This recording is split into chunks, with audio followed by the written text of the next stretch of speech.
Would you like to save hundreds of dollars a year, decreasing your chances of getting seriously maimed or killed, and have less stress while driving? Maybe even enjoy it?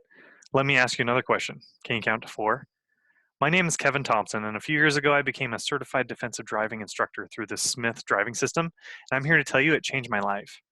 This technique I'm about to explain and show you is meant for an average driver, such as yourself, and is used in over 100 countries by thousands of businesses to help reduce preventable accidents and save millions of dollars a year on maintenance costs.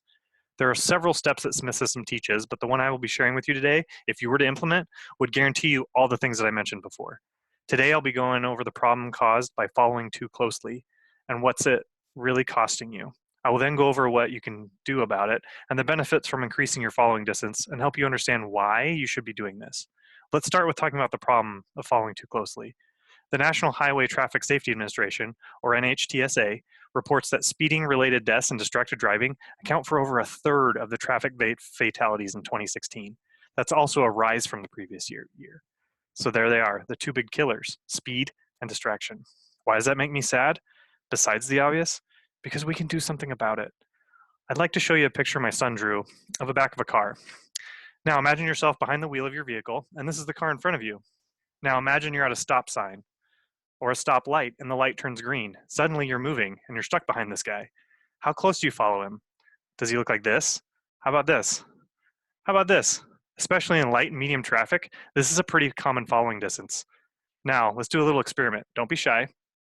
Remember, this is a recording and I can't actually see you, and you're on the honor system. Now put your hands about where your keyboard is and start wiggling your fingers like you're typing. Feel silly yet? Now, focus your attention on your fingers. Did you see it? While your fingers were air typing away, I lit up the picture with a light. Some of you may have noticed, but some of you might have missed it altogether. Regardless, your attention was focused on your fingers initially. Now, let's change the experiment slightly. Keep wiggling those fingers, but now look at the screen. I bet you noticed the light this time, but you know what else? I bet you can still see your fingers wiggling too. Even though you aren't focused on them, that's what most of you have heard of as peripheral vision. Your eyes can only focus on a small circle in the center of your vision. The rest of it is filled in with what your brain thinks should be there. Now, when something is moving, like your fingers, you notice that, and your eyes pay more attention to it, even if it's in your peripheral vision. What does it have to do with driving? Well, if the car in front of you is right here, what's your focus? You're focused on their brake lights. You don't want to hit them, but look what happens when we push this car back a ways. Suddenly, you'll notice the brake lights, but you can also give more attention to the things around the car. Signs coming up, cars around you. You allow your brain time to take in more information while still staying safe. Also, if the car is right in front of you, how do you react to their lights? Usually you slam on their brakes a little harder than you would if you had plenty of time to stop. This creates unneeded wear and tear on your brakes and causes them to wear out faster. Remember that hundreds of dollars a year I promised to save you? That's one way we're going to do it. By accelerating and decelerating at a smoother and even pace, your engine and brakes are working less and saving you money. Sweet, right? Accidents and speeding tickets are a huge waste of money. According to the NHTSA, the average cost of speeding ticket is $152. I promise you that if you are slowing down and increasing that following distance, you are less likely to be speeding and therefore less likely to get a ticket. The NHTSA also states that the average American commute to be around 24 minutes. Let's say, for ease of math, that you're averaging a speed of 30 miles per hour during this commute. Now, worst case scenario, you have to slow down the entire way to 25 miles an hour to maintain your increased following distance. This means that you're getting to work now in 28 minutes and 48 seconds. That's roughly 5 minutes. It's 5 minutes of your time worth your safety, money, and all the stress that comes from following someone that close. Remember, it only takes one slip and you're in an accident. So why not give yourself more time to react to these situations? Well, you can, and it's really easy. So I'm going to explain how we do this. First, space is safety. If nothing is around you, then nothing can hit you. Sounds pretty obvious, but really, we're fighting genetics with this one. Did you know humans are pack animals?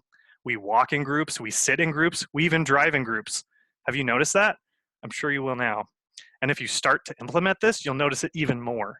It takes some time to get comfortable with this technique because your brain will be screaming, take up the space, get closer.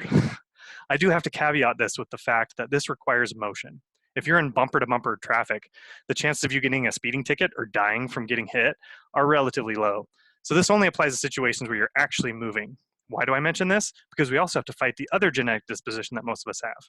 With increased space, comes other drivers taking that space. You know what?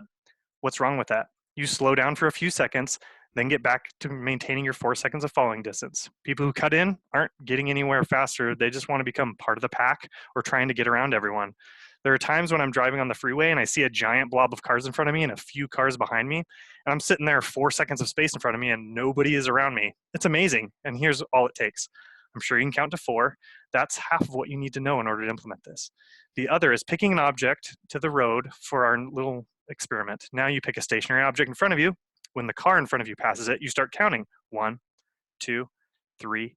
If you can get to 4 before you pass it, perfect. If not, then you need to just ease off the gas a little and slowly, you don't want to get hit from behind, slowly decelerate until you reach that sweet spot of 4 seconds. This might sound tedious at first, and it can be, but like most things with driving, once you make it a habit, it'll become second nature and you'll just learn what 4 seconds feels like at various speeds. And that's it.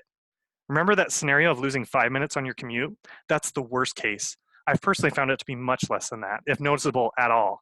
Stoplights are a major factor, and you'll find that a car that raced past you and all the other cars is right in front of you at the red light. But while you've been driving along, slowing down instead of stopping, they've been sitting there for some time. And you'll find yourself making the green lights or more often just slowing down at traffic lights rather than stopping completely. You'll save money on annual car maintenance as your brakes won't wear out. You'll be gentler on your engine as you aren't having to constantly stop and go on red lights. And you'll generally be driving more the speed limit, so your chances of getting a speeding related ticket will decrease significantly. The increased space will make it less likely that you'll rear end the car in front of you, and also be more aware of any other hazards around you, because now you have more time to focus on the hazards around you, not just the one in front of you. What do you have to lose? 10 minutes a day? That's 3 songs that you can sing to. Well, turn up the volume, sing away, because as you increase your distance to 4 seconds, you'll be less stressed, have more money in your pocket, and be safer. Thanks for your time.